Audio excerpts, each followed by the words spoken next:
Hello, you wonderful people, and welcome to another episode of Crime Centric. This being a show where I talk about crime dramas that I watch. For today's episode, I'm going to talk about the series premiere of Deception. A very nice series premiere.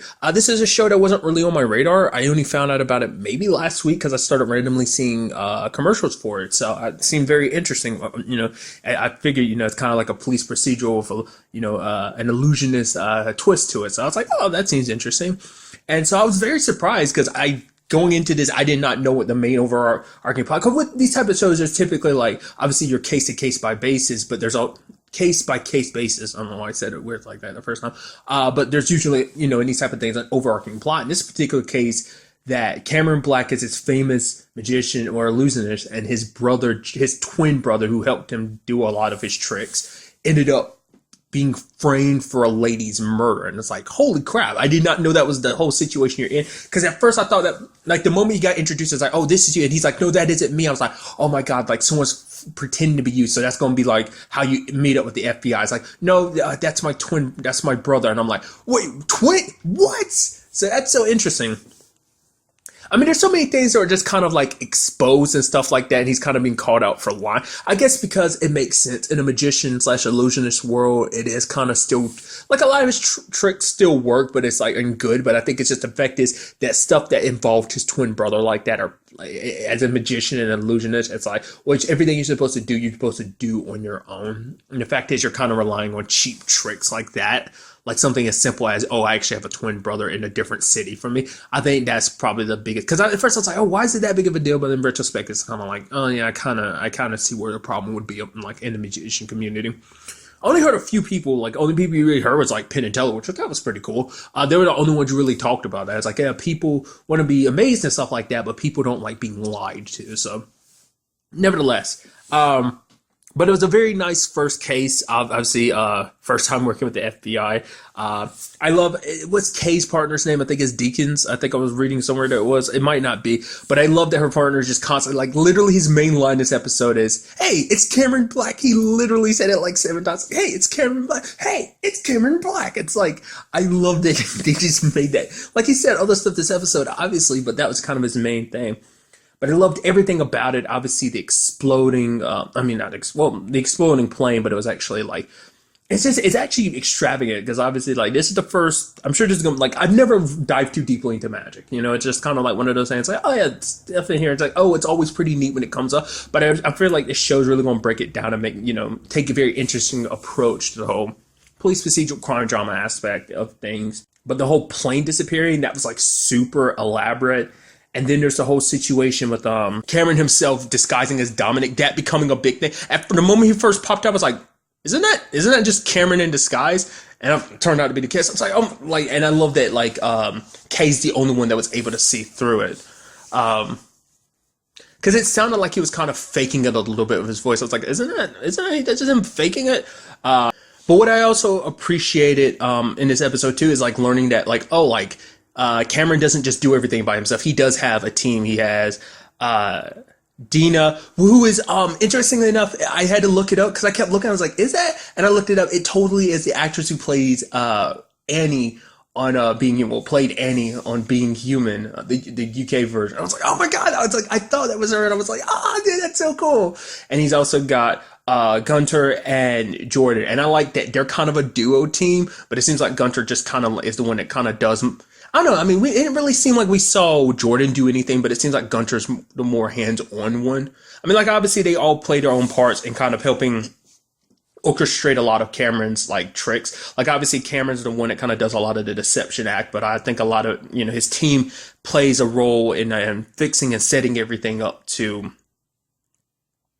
work the way it needs to, so that was kind of interesting. I also appreciated basically they almost left too. He's like, oh, we're going to work for Chris Angel because he basically slacked off for the past year because he's been so busy trying to clear his brother's name.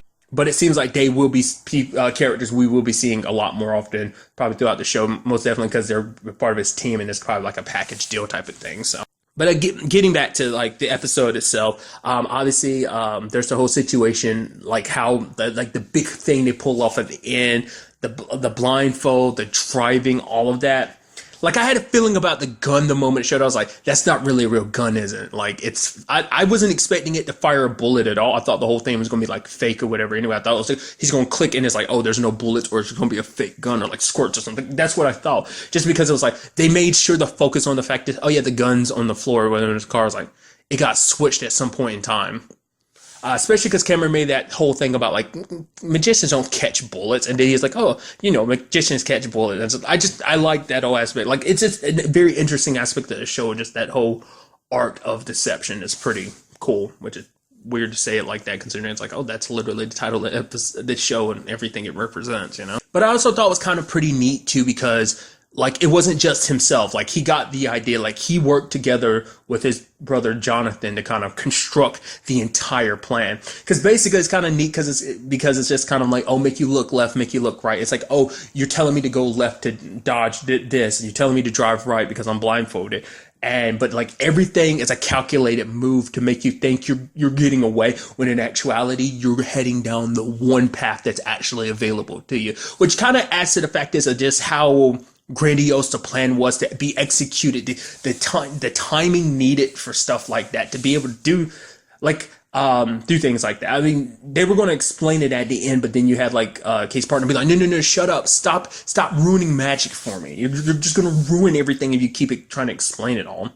But it does seem like it's going to be an interesting thing with Cameron's brother, Jonathan, just because it does seem like he does hold resentment towards Cameron, because for him it's like he kind of wanted to walk away from his whole life for multiple reasons. Because for one, Cameron's the one that gets all the attention. Like no one knew Jonathan existed. He was just always kind of in the background. He played a part in the act and everything like that when like he had to be somewhere else, like he was at the beginning of the episode and stuff like that. But it's just like, this life was kind of Cameron's because he got the shine, he got a lot of the admiration and stuff like that, while his brother just kind of had to sit back in the shadows, which is something he even calls himself out on, because it's like, my brother was always there for me. That's why he's trying so hard now, is because it's like, I wasn't always there for my brother.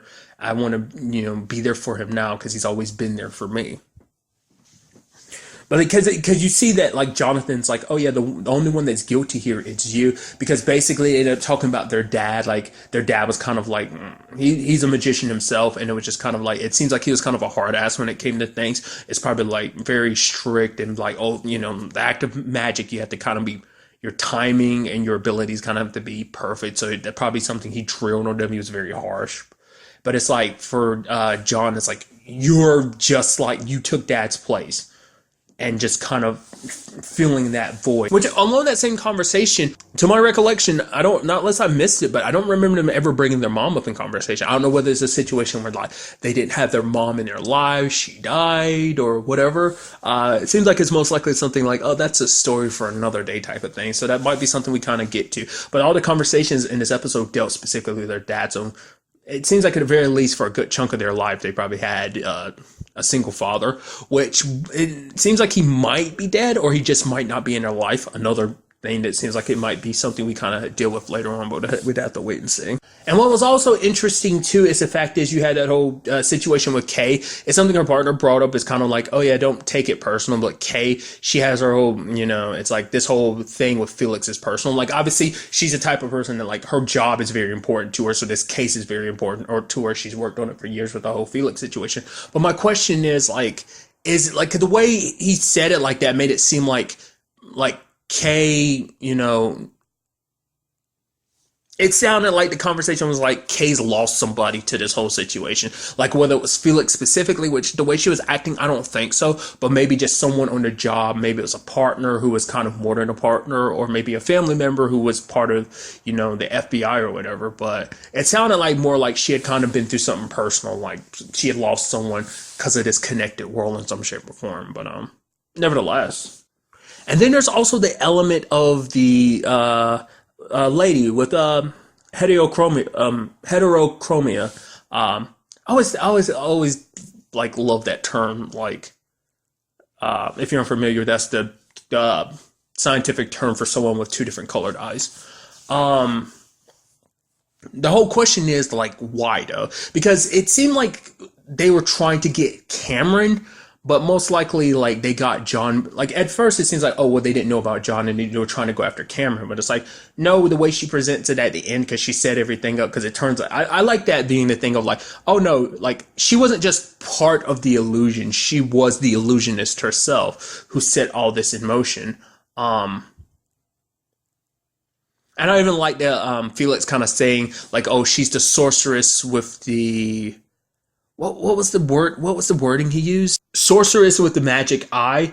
The way she talks about it, it seems like this is a personal vendetta against not just Cameron, but also his brother. Because it seems like she's like, oh, you don't remember me, but it's kind of like, oh, I've thought about you guys for the past few years. So it's probably like, it seems like it's a illusionist type of thing. Either like, I would assume it's going to be something like either like her family, she comes from a family of illusionists like they do, and their dad or something screwed over her dad or someone in her family. Maybe it's kind of like an illusionist family feud type of thing going way, way, way, way, way back. But then again, it seems like it's a lot more, which it doesn't, it could be the case, but it seems like it is more personal. It seems like it's directed at Cameron and not less than something directed at their dad. Like some wrong that he did in the past that they're having to pay for. I don't know. I'm very curious to kind of find out what happens there. The question is too, like, what about the actual body that they found? Like, obviously, like, it wasn't the same lady. But the question is, like, was that some just innocent person you killed just to frame John? Or was that person in on it from the very beginning until you backstabbed them and literally killed them because they probably thought it was going to be fake? Or like what, you know? This is the series premiere, so we know very little from the start. So it's kind of interesting because he was not officially hired by the end of the episode. Not unless they like did it like in between, like one of those things of like, oh, like it wasn't on screen, but he got the job off screen.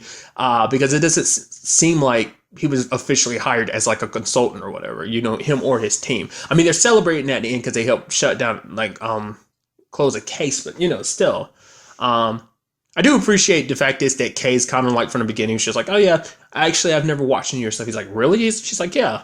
I mean, to be fair, it's not just against you. I just don't really like magic at all, which she's totally a liar. I guess she wasn't trying to fangirl as much as her partner. He's like, I mean, I don't know what it did. I mean, I'm kind of a fan. He's like, I mean, actually, no, my sons are a fan. It's like, yeah, sure, whatever.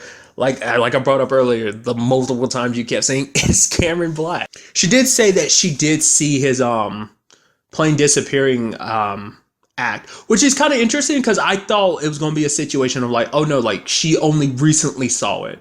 And I mean, that's not what the conversation seemed like. It was implied. It seemed like, no, she's always kind of been a fan. She's probably, it's like a secret type of fan type of thing, or whether she legitimately only saw that one special. And it's like, yeah, I liked it. It was pretty cool. But like, I was kind of almost assuming it's going to be like, oh no, I just watched it for professional, like, ism. It's like, oh, we worked together this time. So I was like, oh, let me look into you, see what kind of, like, who you are and everything. So, and it's also interesting, something else she kind of brought up too in this episode, and it kind of leads back to what I was talking about earlier about like how Cameron's always had his brother. Like outside of his brother, he never really had anyone because, you know, they were part of the Magic Act, the disappearing boy back in their younger days. That was kind of part of their dad's act.